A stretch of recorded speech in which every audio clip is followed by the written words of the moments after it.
تو میں آپ کو ایسا عمل بتاتا ہوں جس میں رزق کی تنگی ہے، نوکری نہیں مل رہی، جھگڑے کسی بھی نوعیت کے ہیں، کسی بھی طرح کا کوئی مسئلہ ہے جس کی وجہ سے جھگڑے ہیں، یہ عمل کریں انشاءاللہ تعالیٰ. اس میں یہ عمل جو کریں گے اس سے برکت ہو جائے گی انشاءاللہ تعالیٰ.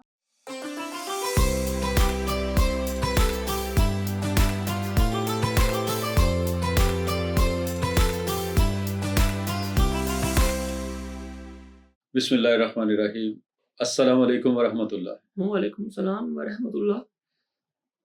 یہ ایک ایسا مسئلہ ہے جی جو ہر دوسرے تیسرے گھر میں موجود ہے اور ہمارا ان باکس اس سے بھی بھرا ہوا ہے. لوگ اس کا حل چاہتے ہیں، آپ سے رہنمائی چاہتے ہیں. میاں بیوی جھگڑ رہے ہیں گھر میں، باپ بیٹا لڑ رہے ہیں، بیٹی جو ہے ماں سے لڑ رہی ہے، جھگڑے ختم ہونے کا نام نہیں لے رہے. تو اس کے بارے میں کوئی ایسا حل فرما دیجیے کہ گھروں میں سکون ہو جائے. ایسے ہی جو گھروں میں جھگڑے ہیں آج کل اکثریت یہ دیکھا گیا ہے کہ یہ جھگڑے زیادہ فائنینشیل مسئلوں کی وجہ سے ہیں. جی جی رزق میں بے برکتی ہے، پیسے نہیں ہے، نوکری نہیں ہے، کاروبار نہیں چل رہا. ان مسئلوں کی وجہ سے زیادہ یہ جھگڑے دیکھے گئے ہیں. اور جب گھر میں بے برکتی ہو اور رزق میں تنگی ہو تو جھگڑے ہوتے ہیں. جو اکثریت جو میں بات کر رہا ہوں کہ اکثریت یہ دیکھا گیا ہے. اس کے علاوہ اور مسئلے بھی ہو سکتے ہیں لیکن اکثریت یہ مسئلے دیکھے گئے ہیں. تو میں آپ کو ایسا عمل بتاتا ہوں جس میں رزق کی تنگی ہے، نوکری نہیں مل رہی، یا اور بھی کوئی جھگڑے کسی بھی نوعیت کے ہیں، کسی بھی طرح کا کوئی مسئلہ ہے جس کی وجہ سے جھگڑے ہیں. یہ عمل کریں انشاءاللہ تعالیٰ. اس میں یہ عمل جو کریں گے اس سے برکت ہو جائے گی انشاءاللہ تعالیٰ. ماشاء اللہ. فجر کی نماز کے بعد سورۃ یاسین پڑھنی ہے. جی جی اول آخر 11 بار درود پاک. اور سورۃ یاسین میں آیت ہے سلام قولا من رب الرحیم. جی جی اس آیت کو 313 مرتبہ پڑھنا ہے.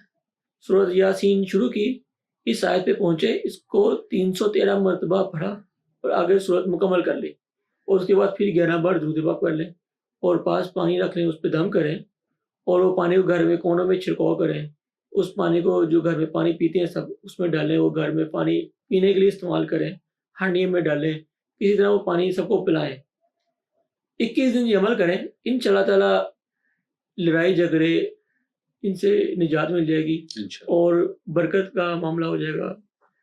اور وہی میں بات ہر ویڈیو میں کہتا ہوں، ہر بار ایک بات کہتا ہوں کہ صدقہ بہت ضروری. صدقہ بہت ضروری ہے.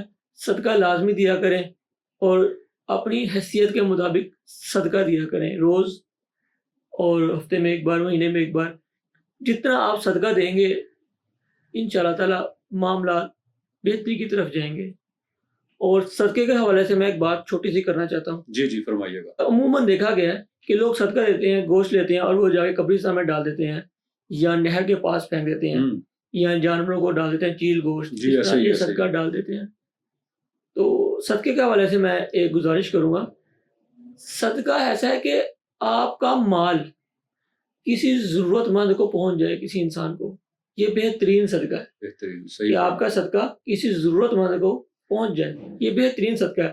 تو کوشش کیا کریں کہ گوشت یا کچھ بھی چیز ہے قبرستان میں پھینکنے کی بجائے، نہروں میں پھینکنے کی بجائے یا کسی کھلی ویرانوں میں پھینکنے کی بجائے آپ کسی ضرورت مند کو دیا کریں، وہ گھر کھا لے. کیا بات ہے. یا چھتوں میں لوگ پھینک دیتے ہیں، اپنے گھر کے چھتوں میں پھینک دیتے ہیں. تو سب سے بہترین صدقہ یہ ہے کہ آپ کا رزق ضرورت مند کے گھر پہنچ جائے. تو کوشش کیا کریں صدقہ ضرورت مند تک پہنچایا کریں. یہ بہترین صدقہ ہے. آپ کے جو بھی مسائل ہیں ان کا حل جاننے کے لیے دیے گئے نمبر پر وائس نوٹ بھیجیے اور اس کا حل جانیے. اور اگر آپ بالمشافہ ملاقات کرنا چاہتے ہیں تو جمعۃ المبارک 2:30 بجے سے لے کر 3 بجے تک دیے گئے نمبر پر کال کیجیے، اپنا ٹوکن نمبر لیجیے اور ہفتے کو مرکز روحانی تشریف لے آئیے. السلام علیکم.